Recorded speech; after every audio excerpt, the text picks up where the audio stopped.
Shalom, selamat malam Bapak Ibu Saudara-saudara yang dikasihi Tuhan. Kita boleh berada di bulan yang kelima di tahun 2023, di mana ketika kita masuki tahun 2023 ya kita cukup khawatir, tapi hari ini kita boleh berada di hari yang ketujuh di bulan yang kelima semua karena anugerah Tuhan. Mari kita bersama-sama membuka Alkitab kita dalam Matius 28 ayatnya yang ke-11 sampai dengan ayatnya yang ke-15.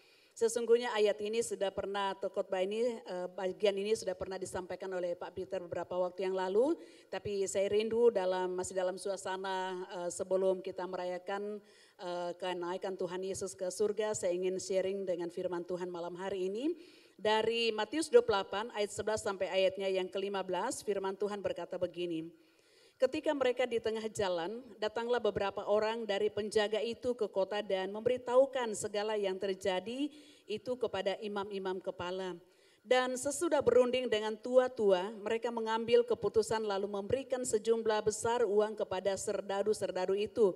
Dan berkata, kamu harus mengatakan bahwa murid-muridnya datang malam-malam dan mencurinya ketika kamu sedang tidur.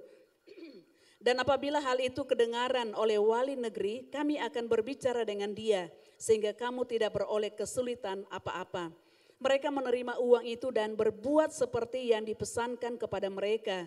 Dan cerita ini tersiar di antara orang-orang Yahudi sampai sekarang ini. Bapak Ibu saudara-saudaraku yang dikasihi Tuhan, hari ini saya menyampaikan firman Tuhan dengan judul Waspada Berita Sumbang. Waspada dengan berita-berita sumbang yang bisa saja kita yang menyampaikan kepada orang lain atau orang lain menyampaikan kepada kita, dan berita sumbang yang tanpa kita cross check kebenarannya, kemudian kita menyampaikan kepada orang lain dan orang lain menyampaikan kepada orang lain, dan itu berkembang sehingga akhirnya berita yang sumbang, berita yang false, berita yang tidak benar itu berkembang dan menjadi konsumsi bagi banyak orang. Nah, saudara-saudaraku yang saya kasih dalam Tuhan Yesus Kristus, mengapa saya katakan waspada? Karena bisa saja kita yang menjadi pelakunya atau bisa saja kita menjadi korban ya. Jadi korban dari informasi-informasi yang tidak benar, sehingga informasi yang tidak benar itu kita siarkan atau kita sampaikan, kita informasikan kepada orang lain. Saudara-saudaraku yang saya kasih dalam Tuhan Yesus Kristus, bagi saudara yang yang paham betul dengan musik atau mungkin olah vokal ya, pasti akan terganggu ketika ada suara-suara false atau suara sumbang yang terdengar, saudara pasti akan langsung respon. Tapi bagi kita yang mungkin tidak familiar dengan hal seperti itu, mungkin kita anggap biasa. Dan saudara-saudaraku yang saya kasih dalam Tuhan Yesus Kristus, begitu juga kalau orang yang sudah mungkin terbiasa dengan berita sumbang atau berita-berita hoax seperti gitu, ketika mendengarkan berita sumbang, berita yang tidak benar, mungkin dianggap biasa gitu ya, dianggap biasa. Tapi bagi orang yang mengerti firman Tuhan, yang mau taat kepada firman Tuhan, maka dia pasti akan terganggu karena ini bukan sesuatu kebenaran. Saudara-saudaraku yang saya kasih dalam Tuhan Yesus Kristus, dalam pelayanan Tuhan Yesus ya selama kurang lebih 3,5 tahun di muka bumi ini, maka ada kelompok orang atau mereka adalah imam-imam kepala, orang-orang Farisi. Mereka berupaya dengan berbagai cara. Setiap kali Yesus menyampaikan atau mengajarkan, ya setiap kali Yesus melakukan mujizat, maka ada saja cara yang dilakukan oleh kelompok ini untuk memutarbalikkan atau memutarbalikkan berita-berita, dan mereka menyampaikan informasi-informasi yang tidak benar, sehingga apa yang Yesus sampaikan, apa yang Yesus ajarkan, apa yang Yesus kerjakan, akhirnya bagi sebagian orang mereka tidak percaya. Bapak Ibu saudara-saudaraku yang dikasihi Tuhan, mereka berusaha membelokkan setiap pengajaran Tuhan Yesus, dan salah satunya adalah tentang kebangkitannya. Sebab Yesus sebelum dia mati, dia sudah berulang kali menyampaikan kepada murid-muridnya, bahkan dalam pengajarannya, dan hal itu diketahui oleh imam-imam. Coba kita lihat dalam Matius pasalnya yang ke-27. Matius pasalnya yang ke-27 ayatnya yang ke-62 sampai dengan ayatnya 62 sampai dengan ayatnya, ya saya baca untuk kita sekalian ya, 62 sampai 64, firman Tuhan berkata begini. Keesokan harinya, yaitu sesudah hari persiapan, Datanglah imam-imam kepala dan orang-orang Farisi bersama-sama menghadap Pilatus. Dan mereka berkata, Tuan, kami ingat. Jadi ini orang-orang imam-imam atau ya imam-imam kepala dan orang-orang Farisi ini, mereka ingat bahwa Yesus pernah mengajar. Ini luar biasa saudara ya, luar biasa karena apa? Justru imam-imam dan orang-orang Farisi sekalipun tujuan mereka salah, tujuan mereka keliru, tujuan mereka ada maksud jahat ketika mereka menghadap Pilatus ya. Mereka mengingat apa yang diajarkan oleh Tuhan Yesus. Tapi kalau saudara melihat dalam kitab Yohanes saudara ya, bagian terakhir ketika murid-murid ketika kebangkitan Tuhan Yesus, dikatakan bahwa karena ternyata ada murid-murid, mereka tidak mengingat, mereka lupa bahwa Yesus sudah pernah mengajarkan atau menyampaikan kepada murid-muridnya bahwa Yesus akan bangkit pada hari yang ketiga. Tapi dari pembacaan kita, Matius 27 ini dikatakan bahwa mereka berkata, Tuhan kami ingat bahwa si penyesat itu sewaktu hidupnya berkata, sesudah 3 hari aku akan bangkit. Karena itu, nah ini yang menjadi permintaan mereka ya, mengantisipasi akan apa yang akan dilakukan atau apa yang akan terjadi dengan Tuhan Yesus. Karena apa yang katakan Yesus itu pasti terjadi dan imam-imam tahu ya, orang-orang Farisi tahu bahwa apa yang Yesus katakan pasti terjadi. Itu sebabnya mereka mengantisipasi dengan ayatnya yang ke-64 dikatakan begini, karena itu perintahkanlah untuk menjaga kubur itu sampai hari yang ketiga. Jikalau tidak, murid-muridnya mungkin datang untuk mencuri dia. Lalu mengatakan kepada rakyat, ia telah bangkit dari antara orang mati. Sehingga penyesatan yang terakhir akan lebih buruk akibatnya daripada yang pertama. Saudara-saudara lihat bahwa imam-imam kepala dan orang-orang Farisi ini, mereka berupaya bagaimana caranya supaya apa yang dikatakan Yesus, karena mereka tahu pasti akan terjadi. Bagaimana caranya supaya menghambat atau bagaimana caranya supaya berita kebangkitan Yesus itu tidak sungguh-sungguh akan terdengar ya oleh banyak orang. Saudara-saudaraku yang dikasihi Tuhan, itu sebabnya mereka datang, mereka menjumpai Pilatus dan mereka minta supaya Pilatus menyediakan atau memberikan tentara untuk apa? Untuk menjaga kubur tersebut. Saudara-saudaraku yang dikasihi oleh Tuhan Yesus Kristus, di ayatnya yang ke-63 di sana dikatakan bahwa sesudah 3 hari, Yesus berkatin kata-kata Yesus mereka kutip ya, sesudah 3 hari aku akan bangkit. Dan itu saudara, ada dalam pengetahuan dari imam-imam ini sehingga mereka tahu bahwa Yesus pasti akan bangkit. Bapak Ibu saudara-saudaraku yang dikasihi oleh Tuhan Yesus Kristus, itu sebabnya mereka minta pengawalan yang begitu ketat ya. Mereka minta supaya ada pasukan atau ada tentara yang menjaga kubur Yesus. Bapak Ibu saudara-saudaraku yang dikasihi Tuhan, ayatnya yang ke-66 dikatakan begini. Ini kata-kata Pilatus, ini yang dilakukan oleh imam-imam dan juga orang-orang Farisi ya. Maka pergilah mereka dan dengan bantuan penjaga-penjaga itu, mereka memeterai kubur itu dan menjaganya. Saudara-saudaraku yang dikasihi oleh Tuhan, kubur Tuhan Yesus itu disegel, dimeterai sehingga tidak ada kemungkinan ada orang lain yang berani membuka. Coba buka, itu akan berhadapan dengan para serdadu. Saudara-saudaraku yang saya kasih dalam Tuhan Yesus Kristus, dan ayatnya yang ke-65 ada pesan yang disampaikan oleh Pilatus, dikatakan begini. Kata Pilatus kepada mereka, ini penjaga-penjaga bagimu. Pergi dan jagalah kubur itu sebaik-baiknya. Dari beberapa terjemahan ayat ini berbunyi begini, jagalah kubur pergilah menjaga kuburan itu seketat mungkin. Jadi waktu Pilatus memberikan perintah kepada tentara-tentara ini, dia katakan kepada mereka, pergilah menjaga kuburan itu seketat mungkin. Iya, jangan sampai ada muridnya, jangankan 2, 3, 1 saja, jangan sampai ada 1 saja yang bisa nerobos sehingga bisa mencuri mayat Tuhan Yesus. Dalam terjemahan Sederhana Indonesia ayat ini berbunyi gini, lakukanlah segala sesuatu yang diperlukan untuk mengamankan kuburan itu. Bayangkanlah saudara bagaimana Pilatus juga ya ikut ambil andil supaya apa? Berita tentang kebangkitan Yesus jangan sampai tersiar. Itu sebabnya oleh permintaan ya dari para imam dan juga orang-orang Farisi ini akhirnya mengabulkan dan dia mengirimkan pasukan. Saudara-saudaraku yang dikasihi oleh Tuhan Yesus Kristus, dalam terjemahan bahasa Indonesia masa kini ayat ini berkata supaya tidak ada yang mengganggu kuburan itu. Bayangkanlah bahwa ketika Pilatus berkata dia menyuruh orang-orang menjaga atau tentara-tentara menjaga. Supaya apa? Supaya tidak ada gangguan. Sebisa mungkin aman, steril gitu ya. Tidak ada yang bisa melakukan hal-hal yang bisa membuat atau bisa mencuri mayat Tuhan Yesus. Saudaraku yang dikasih Tuhan, lihat apa yang dilakukan oleh imam-imam kepala ini, apa yang dilakukan oleh orang-orang Farisi. Dengan berbagai cara mereka setting satu cerita, mereka karang cerita, kemudian mereka sampaikan kepada Pilatus.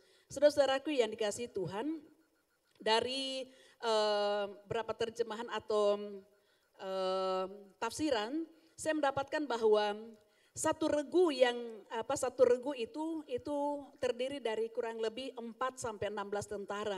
Bayangkanlah bahwa ada pasukan, ada kurang lebih 4 sampai 16 tentara yang menjaga kuburan tersebut atau kubur Yesus. Supaya apa? Supaya tidak ada kemungkinan mayat Yesus dicuri oleh murid-muridnya. Itu kata dari imam-imam kepala.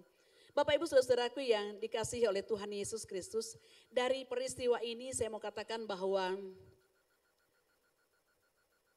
terjaminnya keamanan sehebat apapun juga kita ciptakan, kita lakukan, ya.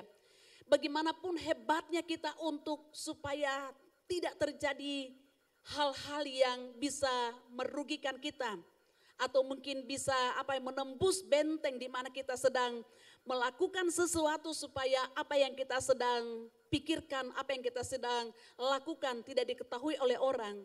Saya mau katakan bahwa itu semua ada batasnya.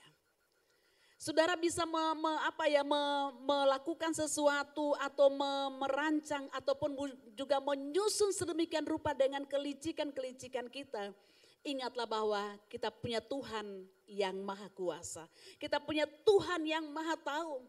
Bayangkanlah bagaimana kurang lebih 4 sampai 16 pasukan atau tentara, 4 sampai 16 tentara yang menjaga begitu ketat.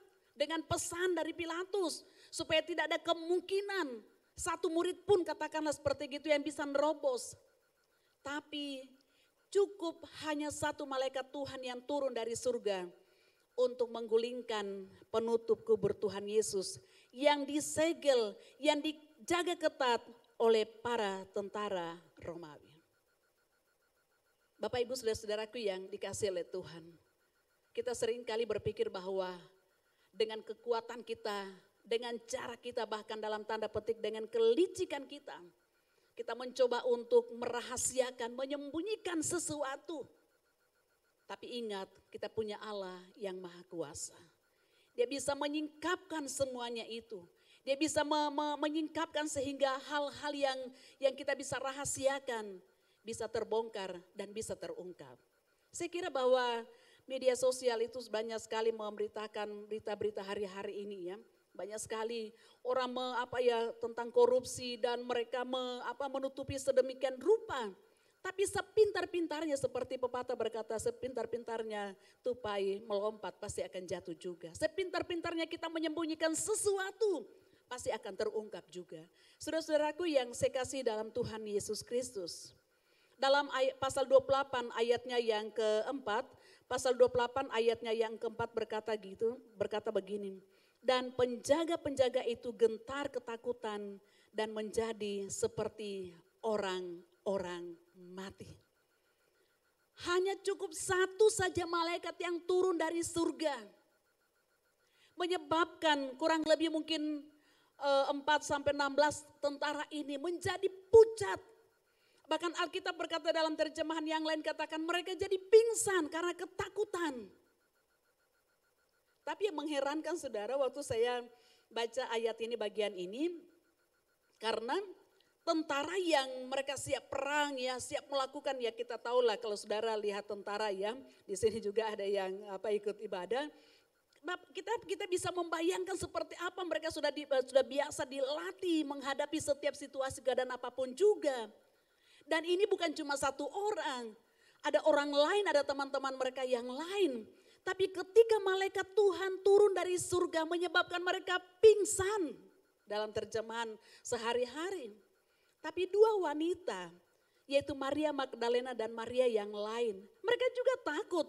Mereka sama-sama menjadi saksi ketika malaikat itu turun dari surga. Mereka sama-sama lihat, mereka sama-sama rasakan.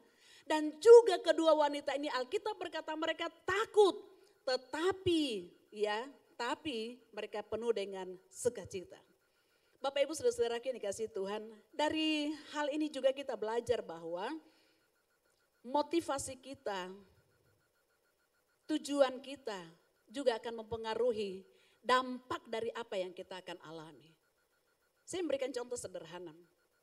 2018 kita semua, kalau mungkin ada yang baru datang ya, tapi rata-rata kita orang Palu dan sekitarnya, Palu, Sigi dan Donggala, itu merasakan yang namanya gempa, tsunami dan likuifaksi.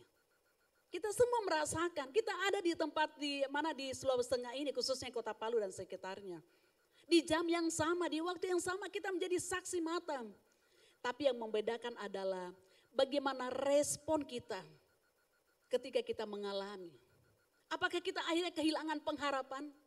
Kita mungkin sama-sama hilang ini, hilang apa, mungkin rumah hancur, kendaraan dan lain sebagainya. Bahkan ada yang anaknya sampai hari ini tidak lagi bersama-sama dengan dia.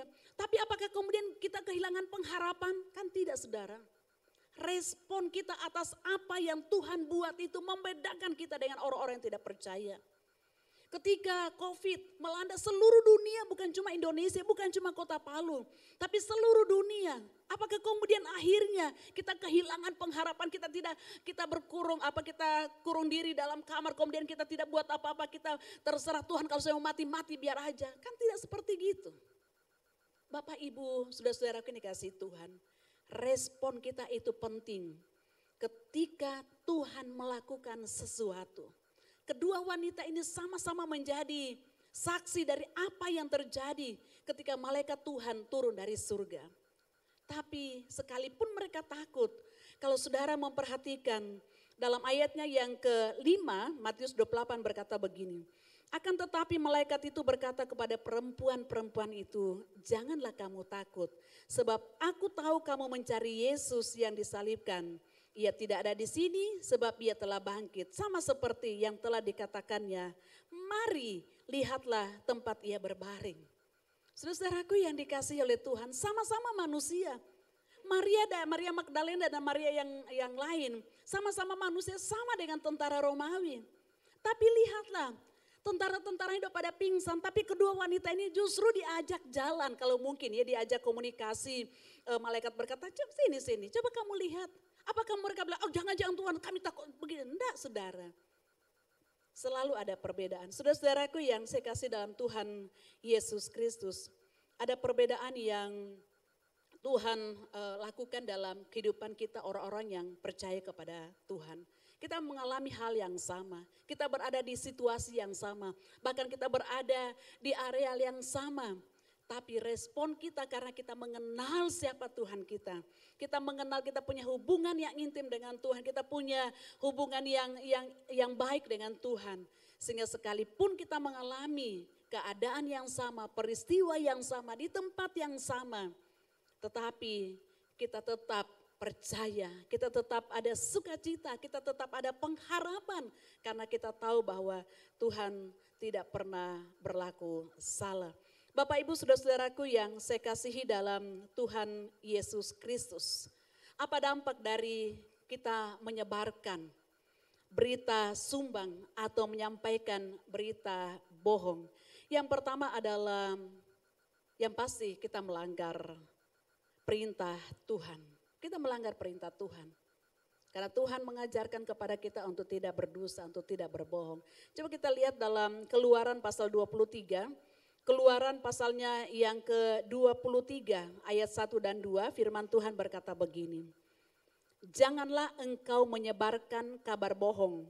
Janganlah engkau membantu orang yang bersalah dengan menjadi saksi yang tidak benar. Janganlah engkau turut-turut kebanyakan orang melakukan kejahatan dan dalam memberikan kesaksian mengenai sesuatu perkara, janganlah engkau turut-turut kebanyakan orang membelokkan hukum. Saudara-saudaraku yang dikasihi oleh Tuhan Yesus Kristus.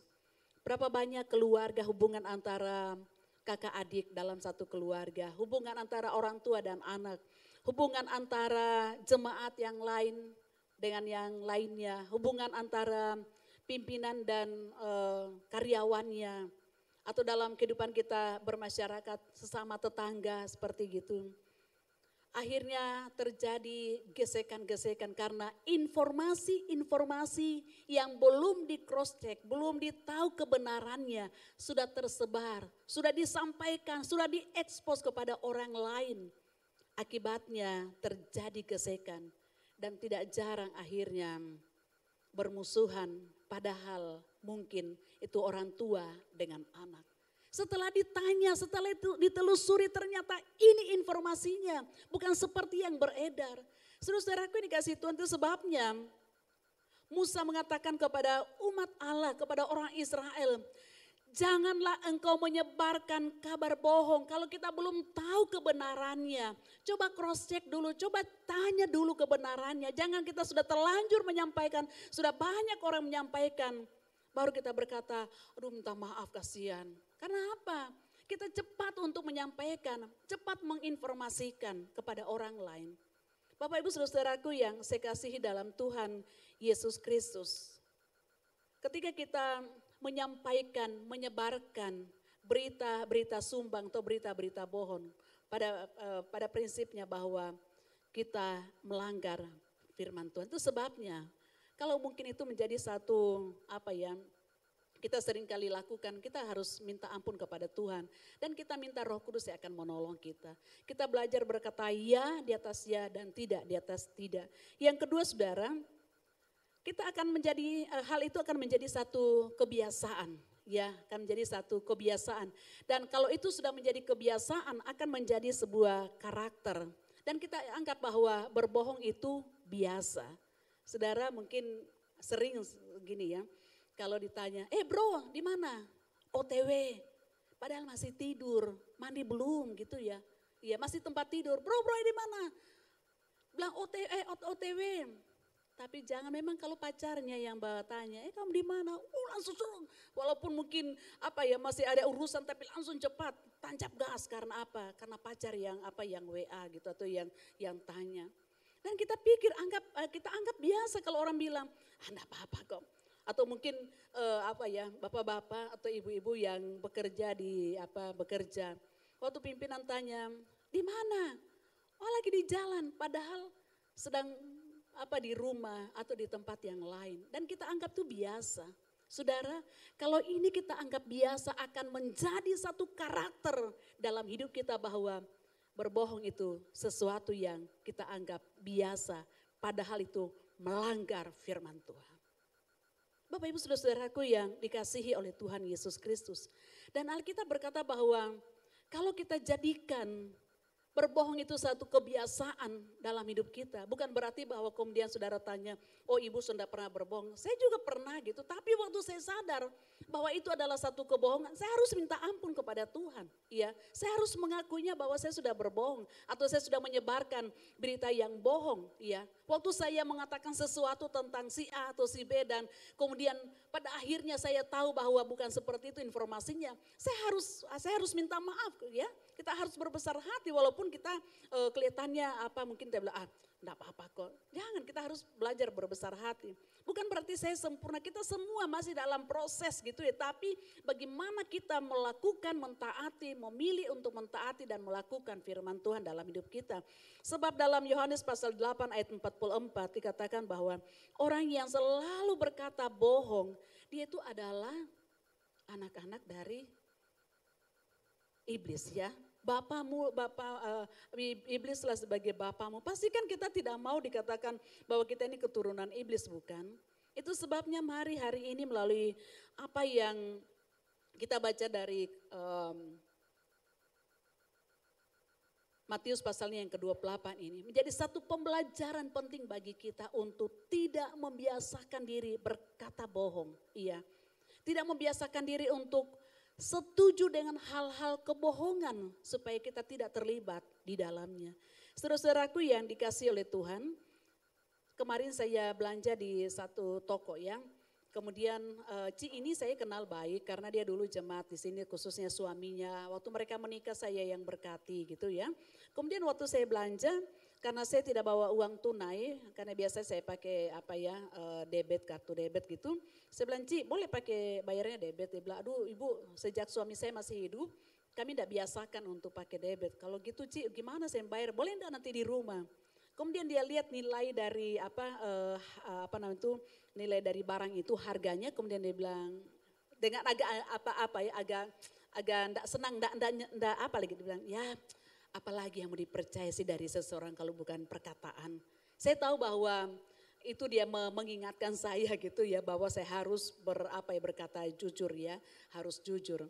Saya bilang iya Ci, nanti setelah saya transfer, karena HP yang biasa saya pakai transfer tuh ada di rumah gitu ya, karena tersambung dengan wifi di rumah.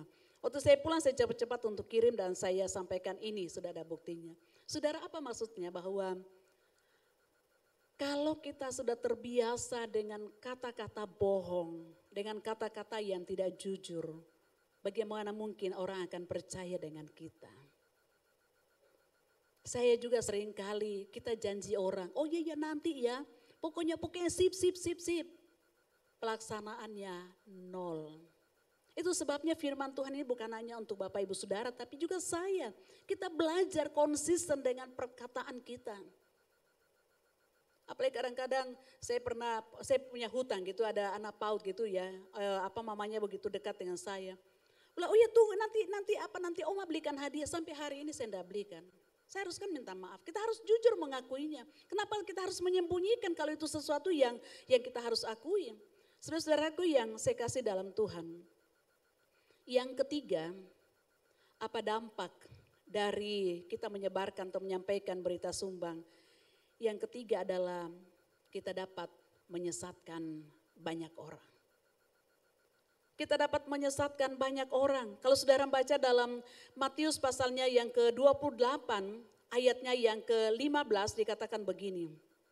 Bagian terakhir, dan cerita ini tersiar di antara orang Yahudi sampai sekarang ini. Sampai sekarang ini yang dimaksud oleh penulis sampai dia menulis Injil Matius ini. Kalau mungkin kita melihat dari sejak peristiwa kebangkitan Yesus sampai dengan penulisan surat ini kurang lebih 30 sampai 39 tahun, karena surat ini ditulis antara tahun 72 sampai 85 setelah Masehi. Saudara-saudaraku yang dikasihi oleh Tuhan Yesus Kristus, saudara bayangkan bahwa ada banyak orang Yahudi yang akhirnya tidak percaya tentang kebangkitan Kristus karena berita yang disampaikan oleh serdadu-serdadu yang sudah disetting, sudah diajarkan oleh imam-imam kepala dan orang-orang Farisi. Waktu mereka memberikan uang, mereka bilang nanti tolong sampaikan ya, kamu nanti informasikan kepada orang bahwa Yesus itu tidak bangkit. Dia dicuri oleh murid-muridnya waktu kamu ketiduran. Dan berita itu kemudian oleh serdadu-serdadu yang menjadi saksi kebangkitan Tuhan Yesus. Kemudian apa yang terjadi? Mereka siarkan, mereka sampaikan. Bahkan orang-orang itu kepala-kepala atau imam-imam kepala ini memberikan jaminan. Pokoknya tenang. Kalau nanti ada masalah kami akan menolong kalian. Saudara, parah sekali bukan? Informasi yang mereka sampaikan menyesatkan banyak orang yang seharusnya mereka masuk hitungan orang yang percaya kepada Tuhan. Dan sampai hari ini, bukan cuma hanya sampai pada saat penulisan dari Injil Matius ini. Tapi sampai hari ini ada banyak orang yang tetap percaya bahwa Yesus itu tidak bangkit. Dia hanya mayatnya dicuri oleh murid-muridnya. Dan itu masih berkembang. Sampai kapan saya tidak tahu. Tetapi yang saya mau katakan kepada saudara dan saya bahwa kalau kita hanya percaya bahwa Yesus bangkit, bahwa Yesus mati, kemudian berhenti di situ, kita juga tersesat. dan kita menyesatkan orang lain. Dari pengamatan, dari pengamatan. Kalau ibadah Jumat Agung itu begitu banyak orang, ya apapun sekalipun mungkin hujan, walaupun apapun yang terjadi, mereka akan pasti datang ibadah kalau Jumat Agung. Tapi pas hari Minggu yang kita rayakan sebagai hari kemenangan kebangkitan Tuhan Yesus, mereka tidak ke gereja. Mereka bilang begini, yang paling penting itu Jumat Agung kematian Yesus. Saudaraku yang saya kasih dalam Tuhan, saya mau katakan begini. Kalau kita hanya percaya bahwa Yesus mati dan kemudian kita tidak mengakui kebangkitannya, kita tersesat dan kita bisa menyesatkan orang lain. Karena Alkitab berkata dalam 1 Korintus pasalnya yang ke-15, ayat 3 sampai ayat yang ke-5. Ketika Rasul Paulus berkata kepada jemaat di Korintus, dia berkata, sebab yang sangat penting telah kusampaikan kepadamu, yaitu apa yang telah kuterima sendiri ialah bahwa Kristus telah mati karena dosa-dosa kita. Yang pertama, bahwa Kristus telah mati karena dosa-dosa kita sesuai dengan kitab suci ayat yang keempat. Bahwa yang kedua, ia telah dikuburkan sebagai bukti bahwa Yesus sungguh-sungguh mati, dia dikuburkan. Yang ketiga, bahwa yang ketiga ia telah dibangkitkan pada hari yang ketiga, jelas. Dikatakan bahwa ia dibangkitkan pada hari yang ketiga sesuai dengan kitab suci. Selanjutnya ayat yang kelima, bahwa yang keempat ia telah menampakkan diri kepada Kefas dan kemudian kepada ke-12 muridnya, dan ayatnya selanjutnya nanti saudara bisa baca. Itu inti Injil. Walaupun kita sudah menceritakan bagaimana Yesus menyembuhkan kita dari sakit. Tadinya kita mungkin sakit, sudah koma, tapi Tuhan nyatakan mujizatnya. Tapi kalau saudara tidak sampai pada inti Injil bahwa Yesus sudah mati karena dosa-dosa kita. Dia dikuburkan, tetapi pada hari yang ketiga dia bangkit. Maka pemberitaan kita tidak memberitakan Injil kepada orang lain. Karena inilah inti Injil, itu sebabnya kalau kita hanya menyampaikan atau kita hanya percaya Yesus mati, tapi kita tidak percaya Yesus bangkit, saudara tersesat. Karena inti Injil adalah Yesus mati karena dosa-dosa kita. Ia dikuburkan, tapi pada hari yang ketiga dia bangkit. Dan bukan cuma sampai di situ. Dia menampakkan diri selama 40 hari kepada murid-muridnya. Kepada banyak orang, bahkan Alkitab berkata sekaligus 500 orang. Membuktikan bahwa dia hidup. Kemudian naik ke surga. Menyediakan tempat bagi orang yang percaya. Dia mengirimkan pada hari yang ke-50 setelah dia bangkit. Atau hari yang ke-10 setelah dia naik. Dia mengirimkan Roh Kudus bagi orang yang percaya. Saudara-saudaraku yang saya kasih dalam Tuhan Yesus Kristus. Karena itu dari peristiwa atau dari kisah apa yang dilakukan oleh para imam ini dan orang-orang Farisi untuk mengaburkan berita bahwa Yesus sudah bangkit. Dengan menyampaikan berita bohong, dengan men-setting begitu rupa, menyampaikan kepada serdadu-serdadu, kepada walaupun mungkin bukan mereka yang secara langsung menyampaikan kepada orang lain, tapi mereka memanfaatkan, mereka menggunakan tentara-tentara Romawi yang menjaga kubur saat itu, yang menjadi saksi dari apa yang terjadi. Tapi itu adalah satu kejahatan. Karena apa? Mereka sedang menghambat berita sukacita, karya Allah yang dibutuhkan oleh manusia, yaitu karya keselamatan. Bapak Ibu saudara-saudaraku yang saya kasih dalam Tuhan Yesus Kristus. Karena itu sekali lagi saya mau katakan bahwa kalau ada di antara kita yang hanya percaya Yesus mati, maka engkau tersesat. Kita harus percaya bahwa Yesus mati karena dosa-dosa kita. Dia dikuburkan, tapi juga dia dibangkitkan. Bapak Ibu saudara-saudaraku yang dikasihi Tuhan, karena itu ketika kita menceritakan tentang kebaikan Tuhan Yesus kepada orang lain, ya kita mungkin mengalami mujizat, katakan mungkin saudara sakit, ya mungkin keluarga diambang kehancuran, pekerjaan morat-marit waktu setelah pandemi gitu ya, setelah gempa berapa waktu yang lalu. Tapi Tuhan tolong, Tuhan campur tangan, Tuhan berkati, semuanya boleh berjalan baik-baik saja, sah-sah saja kita menyampaikan, kita menceritakan itu kepada orang lain. Tetapi kalau saudara, Bapak Ibu saudara belum sampai kepada inti Injil, maka kita belum menyampaikan Injil kepada orang lain. Karena inti Injil yang sesungguhnya, Yesus mati karena dosa-dosa kita. Dia dikuburkan, tapi pada hari yang ketiga dia bangkit. Dia menang atas maut. Kemudian 40 hari dia menampakkan diri, dia naik ke surga menyediakan tempat bagi kita yang percaya. Sederhana saja sebenarnya. Kita tidak perlu sekolah teologi ya. Iya, kita tidak perlu jauh-jauh ke sekolah teologi untuk menyampaikan berita Injil ini. Cukup kita baca dari 1 Korintus 15 ayat 3 sampai 5 ini. Ya, itu kita sampaikan kepada orang lain. Sederhana saja. Dengan kata-kata kita yang sederhana. Dan yakinlah bahwa ketika kita sudah menyampaikan apa yang menjadi tanggung jawab kita, apa yang menjadi perintah Tuhan dalam Matius pasal 28, pergi dan beritakanlah Injil. Injil inilah yang kita sampaikan bahwa Yesus mati karena dosa-dosa kita. Dia dikuburkan, dia dibangkitkan. Kemudian dia naik ke surga menyediakan tempat bagi yang percaya kepadanya. Dan saya percaya bahwa kalau kita anak-anak Tuhan yang hadir saja malam hari ini, mungkin sekitar berapa ya, 300 atau mungkin sampai 400-an saja. Kita tidak menahan berita itu. Kita tidak mempolitisir berita ini seperti yang dilakukan oleh imam-imam kepala orang-orang Farisi melalui serdadu-serdadu yang ada. Maka saya percaya bahwa akan ada banyak orang yang akan menerima berita sukacita. Akan ada banyak orang yang diselamatkan oleh karena informasi yang benar. Oleh karena berita yang benar bukan berita yang sumbang. Oleh karena berita Injil itu kita sampaikan kepada mereka. Minimal mungkin satu orang. Saya percaya itu akan banyak orang yang percaya kepada Tuhan. Banyak orang yang akan diselamatkan. Yang saat ini mereka sedang antri menuju ke neraka. Tapi melalui kehidupan kita yang bukan siapa-siapa. Tapi kita mau menjadi perpanjangan tangan Tuhan untuk menyampaikan, menginformasikan berita yang benar. Berita Injil itu kepada orang lain.